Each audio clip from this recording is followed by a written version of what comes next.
Good morning students. ये आप लोग का स्टैटिक्स का नेक्स्ट वीडियो लेक्चर है। इसके पहले हम लोग कूलम्ब्स लॉ के बारे में स्टडी किए थे, इक्विलिब्रियम ऑफ चार्ज के बारे में स्टडी किए थे। आज हम लोग कूलम्ब्स लॉ पर कुछ अच्छा क्वेश्चंस देखेंगे, कुछ अलग अलग तरीके के क्वेश्चन देखने का प्रयास करेंगे। तो जैसे देखो, पहला क्वेश्चन ले रहे हैं हम, जिसमें कह रहा है कि एक चार्ज रिंग है, एक चार्ज रिंग है जिसके कारण, मान लो इस पे चार्ज Q है, इसके कारण हमको फोर्स फाइंड आउट करना है इस पॉइंट चार्ज पर जिसका चार्ज Q दिया हुआ है। जिसका चार्ज क्या दिया हुआ है? Q दिया हुआ है। ठीक है, इसका रेडियस है R और ये है आपका X डिस्टेंस पे, जहां हमको फाइंड आउट करना है इस चार्ज रिंग के कारण फोर्स। इस चार्ज रिंग के कारण हमको फोर्स फाइंड आउट करना है इस पॉइंट पर, जो चार्ज मेरा ये छोटा Q रखा हुआ है। अब करेंगे क्या? तो सबसे पहले देखते हैं यहां पर इस पूरे रिंग पे जितने भी चार्ज है उसको अगर हम डिवाइड करें तो छोटे छोटे पॉइंट चार्ज मिलेंगे, और जो कूलम्ब्स लॉ हमारा था वो उस पॉइंट चार्ज के बीच का ही फोर्स था। जो K Q1 Q2 अपन R स्क्वायर हम पढ़े हैं वो दो पॉइंट चार्ज के बीच का है, उस कोई दो बड़े चार्ज के लिए यूज नहीं होता है। तो यहां आपका दो पॉइंट चार्ज रखा हुआ है, लेकिन ये पॉइंट चार्ज नहीं है। इसका मतलब कि पहले इसमें हमको एक छोटा एलिमेंट लेना होगा जो पॉइंट चार्ज का होगा। अब याद होगा आपको, जब चार्ज को बड़े जगह पे हम डिस्ट्रीब्यूट करते थे उसमें तीन तरह का डिस्ट्रीब्यूशन पढ़े थे, एक लीनियर, एक सुपरफिशियल और एक वॉल्यूम। तो ये रिंग है, तो इसमें चार्ज किस पे डिस्ट्रीब्यूट होगा? उसके लेंथ पर, ठीक है ना, सर्कमफेरेंस पर। तो ये इसका लीनियर चार्ज डेंसिटी लेम्डा मान लेते हैं। ऐसा दिया रह सकता है क्वेश्चन में, ठीक है, जरूरत है नहीं है वो हम लोग यहां देख लेंगे। सबसे पहले इसका एक छोटा एलिमेंट लेते हैं जिसका चार्ज dq है। इस dq के कारण यहां फोर्स होगा। तो चलो ये डिस्टेंस लेते हैं, इस डिस्टेंस को हम मानते हैं L, और ये हो जाएगा under root X square plus R square. Clear है? ये dq और ये q दोनों सेम चार्ज को रिपेल करेगा एक दूसरे को, तो इसका फोर्स इस तरफ लगेगा df। ये एंगल थीटा, तो इसका ये भी एंगल कितना हो जाएगा? थीटा। तो df का एक कंपोनेंट बनेगा इधर df cos थीटा, और इधर हो जाएगा इसका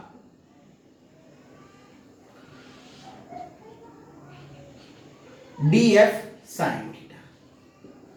अगर आप ध्यान से देखेंगे तो इस एलिमेंट के जस्ट अपोजिट एक और एलिमेंट है, क्योंकि हर एक एलिमेंट के लिए एक दूसरा एलिमेंट हर हाल में होता है। अगर रिंग की बात करें तो हर एक एलिमेंट के लिए एक दूसरा एलिमेंट हर हाल में होता है। समझ रहे हैं? समझ रहे हैं ना? ठीक। तो इसके दूसरी तरफ भी एक और एलिमेंट है, ठीक है, और ये भी एलिमेंट कितना है? dq। इसका भी डिस्टेंस इस चार्ज q से कितना होगा? l, और ये भी कितना होगा? Under root X square plus R square. Clear? Charges same है, वो छोटा होगा, चार्जेस सेम है और डिस्टेंस भी सेम है। इसका मतलब इसका फोर्स भी इधर सेम रहेगा, जो कि df होगा इधर भी, और df होगा इसका ये एंगल थीटा, तो इसके भी दो कंपोनेंट्स बनेंगे। एक आपका इस तरफ df cos थीटा, और एक इधर क्या हो जाएगा? df sin theta. यानी कहने का मतलब हर एक df sin थीटा के लिए दूसरा df sin थीटा है, और जो एक दूसरे को कैंसिल कर सकता है। तो यहां जो रिजल्ट आएगा वो सिर्फ df cos थीटा के समेशन से आएगा। क्लियर है? तो जो नेट फोर्स होगा वो इंटीग्रेशन होगा df cos थीटा का। df का वैल्यू रखते हैं, तो इस df का वैल्यू है क्या? तो df इस dq और इस q के बीच का फोर्स है, तो ये हो जाएगा k into q into dq upon l square. k q dq upon l square, और cos थीटा को क्या लिख सकते हैं? तो बेस अपॉन हाइपोटेनस। जो कांस्टेंट है उसको बाहर कर लेते हैं, तो के क्यू एक्स और एल क्यू ये तीनों कांस्टेंट है। क्यू कांस्टेंट है उसका कारण समझते हैं। एक्स आपने एक डिस्टेंस फिक्स कर दिया, कांस्टेंट हो गया। आर फिक्स्ड है तो एक्स और आर फिक्स्ड है तो एल भी फिक्स्ड हो गया। इसी कारण से देखिए एंगल का ये वैल्यू हमने चेंज नहीं किया, वो कभी चेंज होगा भी नहीं। के कांस्टेंट है, चार्ज कांस्टेंट है। ये dq वैरी कर सकता है, अगर एकदम से छोटा एलिमेंट है तो 0 और इसके पूरे सरकमफेरेंस तक कितना q, यानी ये 0 से लेकर कहां तक जाएगा q तक। तो रिजल्ट क्या आ जाएगा f का, k q x q x upon L Q, यानी ये रिजल्ट हो जाएगा k q q x divided by X square plus R square half का होल क्यूब। हाफ का कितना होगा होल क्यूब। तो ये क्या हो गया K Q X divided by X square plus R square पे पावर 3/2। ये फोर्स का वैल्यू है हमारा, देख लो, इसको नोट करो जल्दी से। तो फिर हम लोग दूसरे क्वेश्चन पे चलेंगे। ये क्वेश्चन क्या था, ये क्या था, मेरा चार्ज रिंग था और उसके कारण एक पॉइंट चार्ज पे फोर्स निकालना था। इसको अगर याद रखोगे तो आगे ये हेल्प करेगा जब हम लोग इलेक्ट्रिक फील्ड की बात करेंगे। जब इलेक्ट्रिक फील्ड पढ़ेंगे तो ये सारा हेल्प करेगा। आज जो जो हम क्वेश्चन देखेंगे उसमें से बहुत सारा पे हेल्प करेगा इलेक्ट्रिक फील्ड में। नोट हो गया, चलो आगे देखते हैं।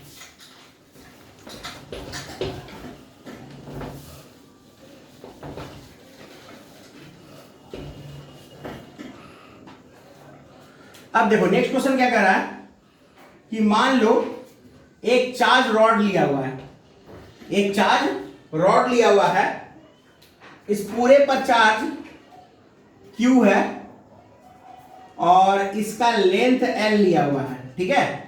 और आपको एक पॉइंट चार्ज Q पर निकालना है और इसके सेंटर से, इस रॉड के सेंटर से, इसका लेंथ छोटा L, ठीक है, सेंटर से 12 ले लेते हैं और अच्छा लगेगा थोड़ा सा सॉल्व करने में। सेंटर से डिस्टेंस जो दिया हुआ है वो r दिया हुआ है, ठीक है, और आपको इस रॉड के कारण फोर्स निकालना है। फिर वहां देखो कंडीशन क्या आएगा। कंडीशन ये है कि इसमें बहुत सारे छोटे छोटे चार्ज होंगे। ये चार्ज r डिस्टेंस पे, r डिस्टेंस नहीं, r माइनस l डिस्टेंस पे, और फिर जैसे जैसे यहां तक पहुंचेंगे तो ये हो जाएगा r डिस्टेंस पे, इसका मिड पॉइंट वाला चार्ज, और जो फाइनल पॉइंट पे जो होगा यहां पर का वो होगा r प्लस l डिस्टेंस पे। यानी कहने का मतलब कि सारे के डिस्टेंसेस सेम नहीं है। तो इस केस में क्या कर सकते हैं, तो इस केस में करेंगे क्या, एक छोटा सा एलिमेंट मानेंगे। क्या मानेंगे, छोटा एलिमेंट। तो चलो मान लेते हैं एक छोटा सा एलिमेंट जिसका चार्ज ले लेते हैं dq, ठीक है, और इसका लेंथ लेते हैं dx, और ये है क्या, तो ये बेसिकली x डिस्टेंस पे है इस q से, ठीक है। तो इस dq को क्या लिख सकते हो, तो dq को हम लोग लिख सकते हैं लेमडा इंटू dx। समझे, कैसे लिखे वो समझो। 12 लेंथ के लिए q चार्ज, तो यूनिट लेंथ के लिए q/12, इसी को तो लेमडा कहते हैं हम लोग। तो dx लेंथ के लिए चार्ज क्या हो जाएगा, लेमडा इंटू dx, यानी ये हो गया dq का वैल्यू, लेमडा इंटू dx, ठीक है ना। इसको मिटा देते हैं।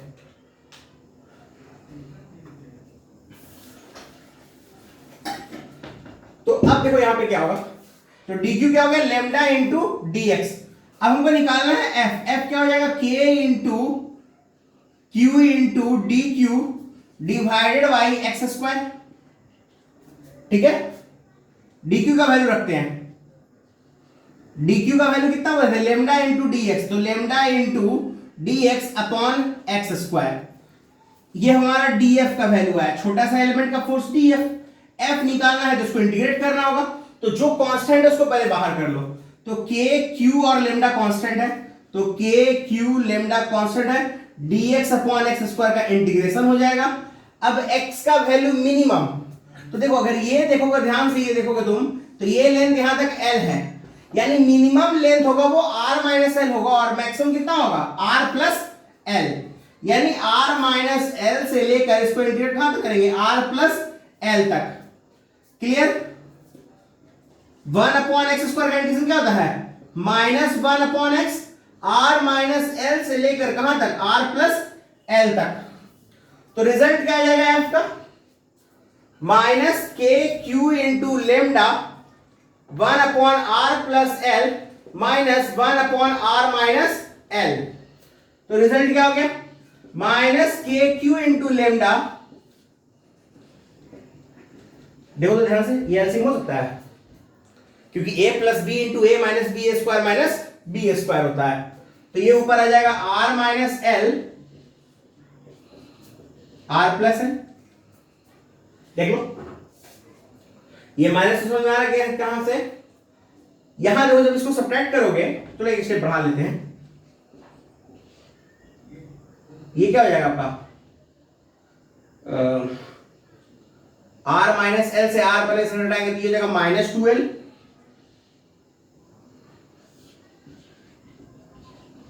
ये रिजल्ट आ जाएगा K Q lambda into 2l divided by R square minus L square. ठीक है, अब जरा ध्यान से देखना, लेमडा क्या है यहाँ पे, q इंटू 2 है, q/2l चार्ज बाई लेंथ, इसमें अगर लेंथ से मल्टीप्लाई कर दें यानी लेमडा में 2l से, तो 2l कैंसिल, तो क्या हो जाएगा, चार्ज मिल जाएगा, यानी लेमडा इंटू 2l को क्या लिख सकते हैं, लेमडा इंटू 2l को q लिख सकते हैं। तो f क्या हो जाएगा आपका, K Q upon R square minus L square. Note करिए इसको जल्दी से नोट करिए, फिर हम लोग नए क्वेश्चन पे चलेंगे। ठीक है, ये हो गया नोट। अब हम लोग अगले क्वेश्चन पे चलते हैं।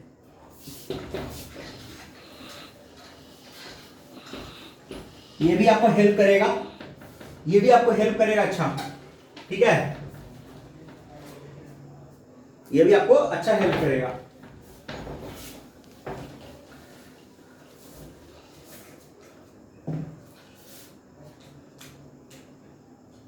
नया क्वेश्चन देखते हैं।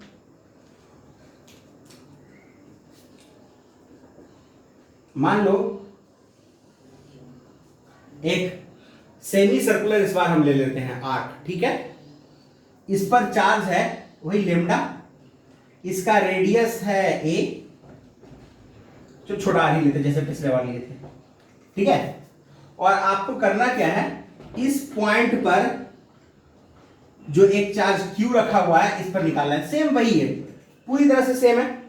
q चार्ज हमेशा आपके सेंटर पर चार्ज छोटा q, और इसका लेमडा हम मान लिए हैं लीनियर चार्ज डेंसिटी, और हमको फोर्स यहां फाइंड आउट करना है।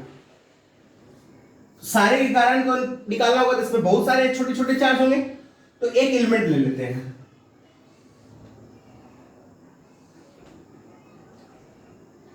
थीटा, और ये जो छोटा एलिमेंट हमने dl लिया है, ठीक है, ये एंगल यहां फॉर्म कर रहा है, ये एंगल यहां फॉर्म कर रहा है d थीटा। तो ये dl का जो वैल्यू होगा वो r d थीटा होगा। क्यों ऐसा किए? क्योंकि देखो हमने जो लेमडा का फॉर्मूला पढ़ा है वो q/l होता है, ठीक है, इस पूरे आर्क का लेंथ तो पाई r होगा, हाफ ऑफ द सर्कमफेरेंस, ठीक है। तो इस छोटे वाले आर्क पर जो मेरा छोटा सा चार्ज यहां पर dq रखा हुआ होगा, उस dq का वैल्यू क्या हो जाएगा, लेमडा इंटू dl, ठीक है, और लेमडा को क्या लिखेंगे, total charge divide by pi R into R D theta, R से आर कैंसल, तो q/पाई इंटू डी थीटा। याद होगा सेम ऐसा ही कुछ कंडीशन हम लोग ग्रेविटेशन में भी किए हैं। जब आप ग्रेविटेशन पढ़ रहे थे, ऐसा एक आर्क लिया गया था जिसका मास m था, और वहां भी लीनियर मास डेंसिटी लेमडा था, और यहां छोटे मास का फोर्स निकालना था या ग्रेविटेशनल फील्ड निकालना था, सेम वही केस है। तो क्या गया, dq का q/पाई इंटू डी थीटा, ठीक है। इस dq के कारण यहां पर एक फोर्स लगेगा dF, ठीक है ना। अगर यहां पर एक फोर्स dF लगेगा तो इसके दो कंपोनेंट्स होंगे, एक होगा dF cos थीटा, क्यों cos थीटा, क्योंकि ये थीटा तो ये भी थीटा, और इधर एक कंपोनेंट होगा dF साइन थीटा।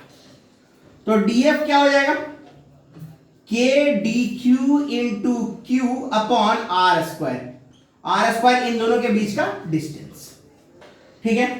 तो K Q upon R square और डी क्यू का वैल्यू है Q upon pi into D theta, D theta, ठीक है। सारा वैल्यू हम लोग रख लिए डीएफ का। अब डीएफ का कितना कंपोनेंट है, दो, एक कॉस और एक साइन, दोनों वैल्यू निकाल लेते हैं।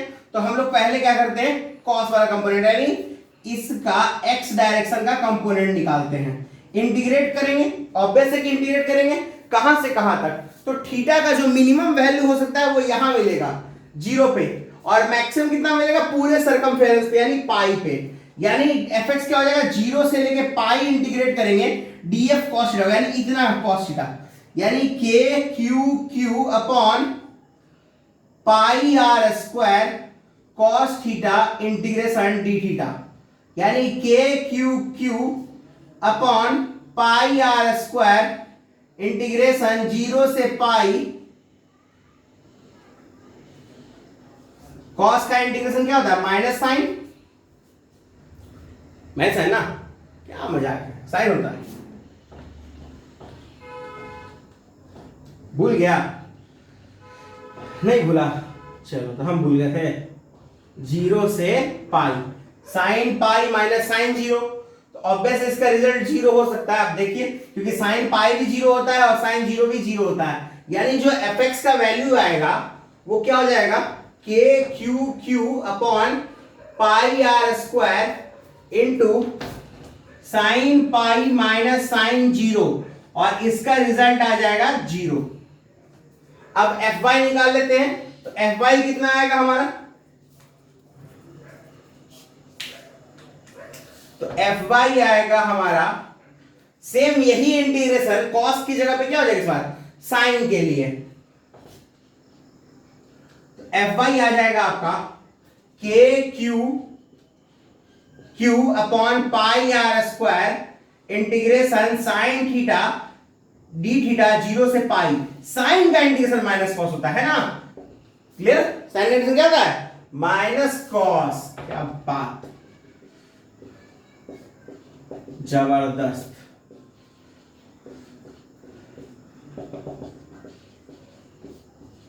ये क्या हो जाएगा, cos pi minus cos 0, cos pi का वैल्यू कितना 0 ना ना ना ना, कॉस एन पाई का 2 वैल्यू था, याद है, एक +1 और एक -1, ये जब n आपका ऑड होगा और ये जब n आपका इवन होगा, और एक पाई में एक तो अपना ऑड है जी, तो कॉस पाई का वैल्यू कितना हो जाएगा -1, कितना बच्चा -1, और इसका 1, तो ओवरऑल रिजल्ट आ गया 2k upon pi R square, ये एफ वाई का वैल्यू आ गया। अगर ओवरऑल तुम इस बात को समझो कि एफ एक्स मेरा 0 है, इसका मतलब कि एक्स डायरेक्शन में कोई फील्ड फोर्स नहीं है, तो जो सारा फोर्स है वो किधर आ जाएगा एफ वाई की तरफ। और उसका कारण भी है, बहुत सारे कारण हैं, एक तो इंटीग्रेशन का अगर आप लोग पढ़े होंगे प्रॉपर्टीज, तो वहां भी एक है कंडीशन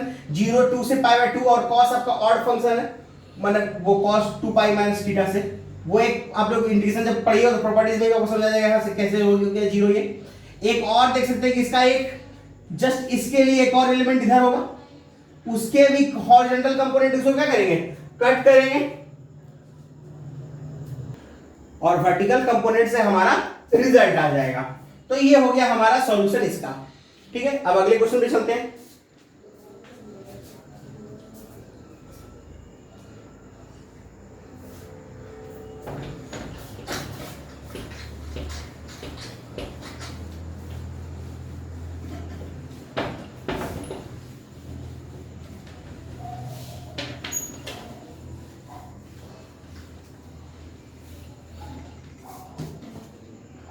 देखो नेक्स्ट क्वेश्चन में क्या कर रहा है कि एक सिलिंड्रिकल पाइप लिया गया है, ठीक है, और इसके अंदर इसके अंदर एक चार्ज ऑब्जेक्ट है, मान लो उस पर चार्ज छोटा q है, जो बंधा हुआ है इसमें घूमने के लिए, कंस्ट्रेंड टू मोशन, मतलब इस बेचारे को बाहर नहीं आ सकता, कंस्ट्रेंड टू मोशन है। और यहां पर एक और चार्ज रखा हुआ है +q, ठीक है, इसकी डिस्टेंस यहां से y है, और आपको बताना है कि अगर इसको थोड़ा सा इत्तू अगर डिस्प्लेस करके छोड़ दिया जाए तो ये ऑसिलेट करेगा। क्या करेगा? ऑसिलेट करेगा। और आपको बताना है कि ये जो ऑसिलेट करेगा उसका फ्रीक्वेंसी होगा omega equals √2g/y।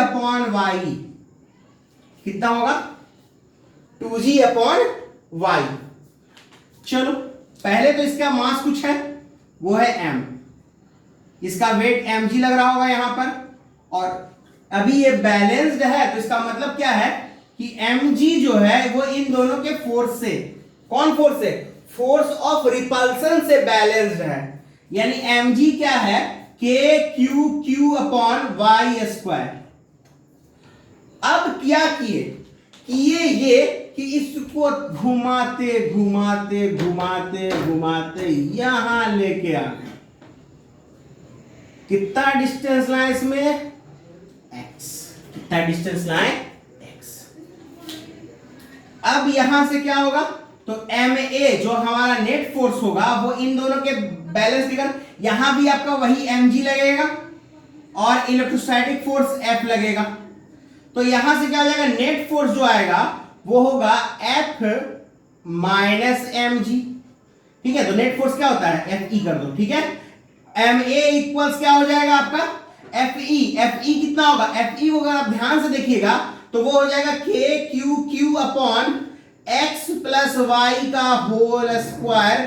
Minus mg। ठीक है, कोई दिक्कत? देख लीजिए ध्यान से। अब देखो बाबू, जरा ध्यान से देखना। प्रॉब्लम ये है कि हमने जब प्रूफ करना होता है एसएचएम को, तो वहां कंडीशन ये होता है कि F डायरेक्टली प्रोपोर्शनल हो जाना चाहिए x के साथ माइनस में, और फिर वहां से एक एक्सेलरेशन का फॉर्मूला था हम लोग का -ω² x। यानी अगर एक x के डायरेक्टली आ जाए तो वो जो कोएफिशिएंट होगा वो मेरा ω² होगा। x का जो कोएफिशिएंट होगा वो क्या हो जाएगा? ω² होगा। और ω² मिल गया तो मतलब हमको ओमेगा मिल गया।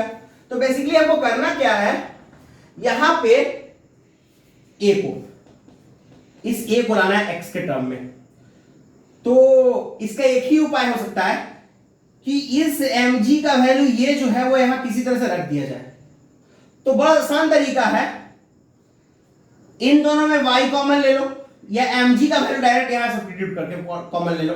दोनों में से कोई तरीका करोगे आंसर आ जाना है। ठीक है, तो हम अभी फिलहाल इन दोनों से y कॉमन ले रहे हैं।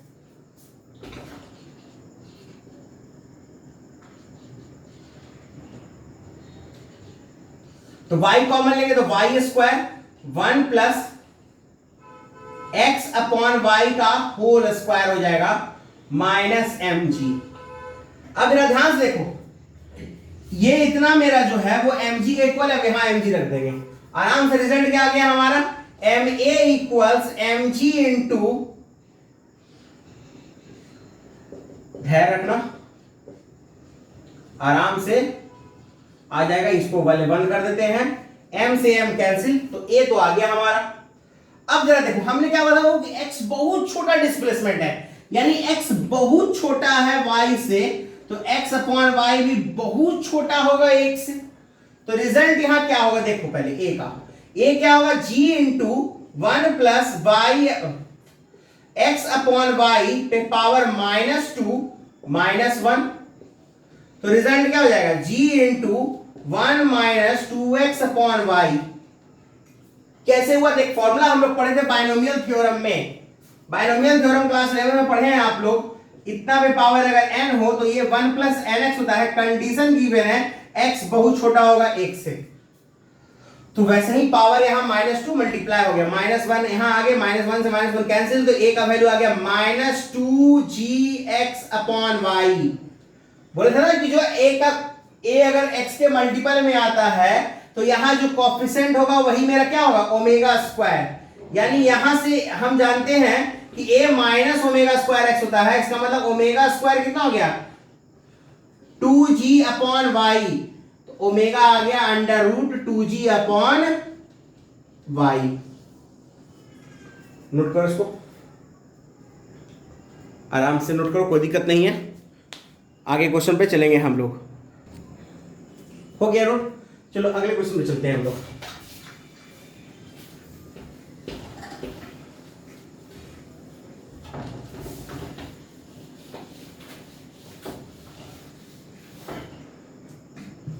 देखो नया क्वेश्चन क्या कर रहा है, नया क्वेश्चन क्या कर रहा है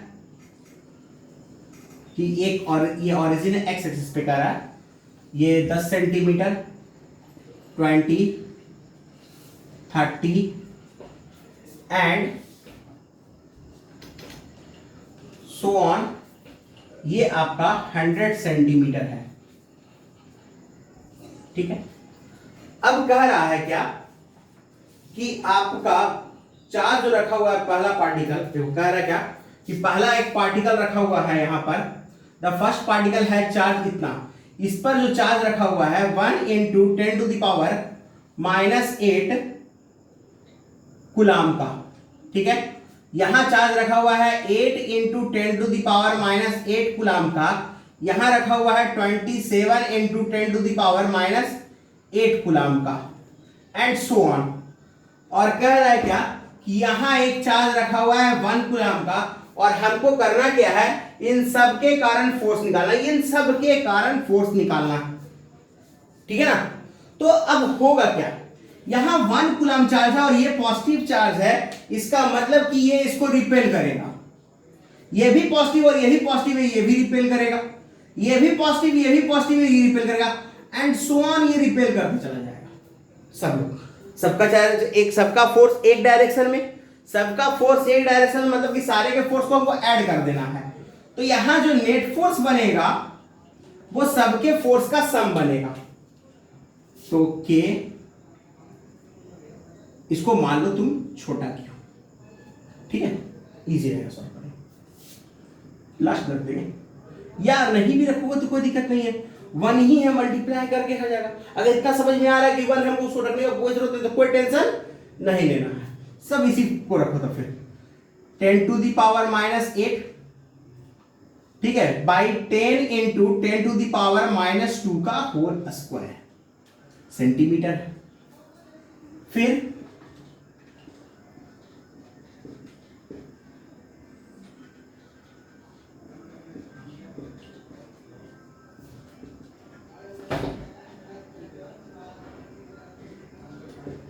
डिवाइड बाई कितना हो जाएगा 30 इंटू 10 टू द पावर -2 का whole square, and so on.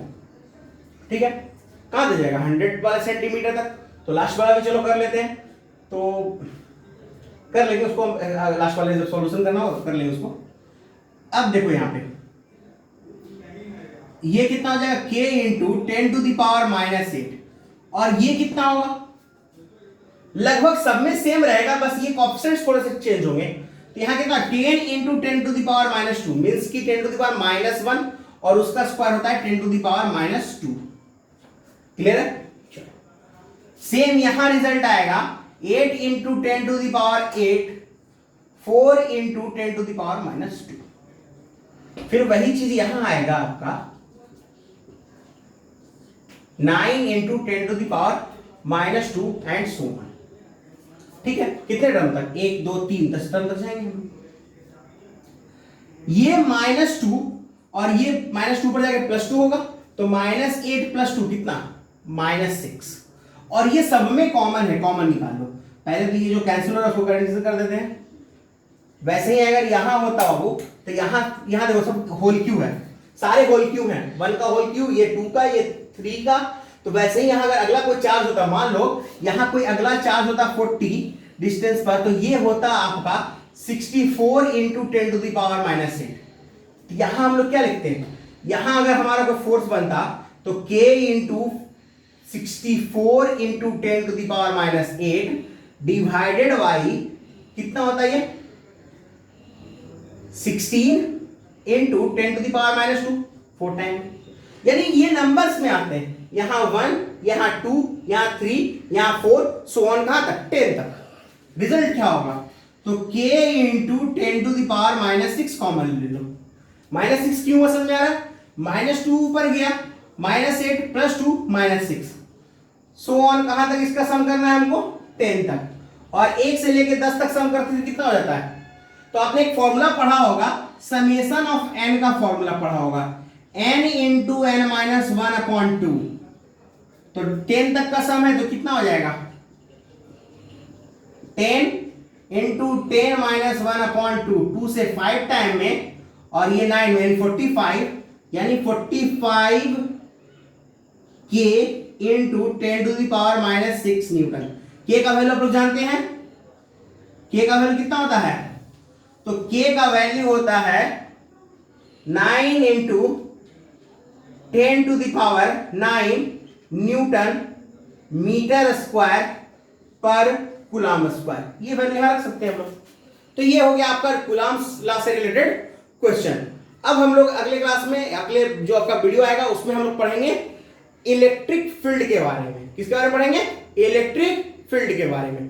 तब तक के लिए पढ़ते रहो, नेट यूज करो, यूट्यूब चलाओ, यूट्यूब के अलावा दूसरा मत चला लेना।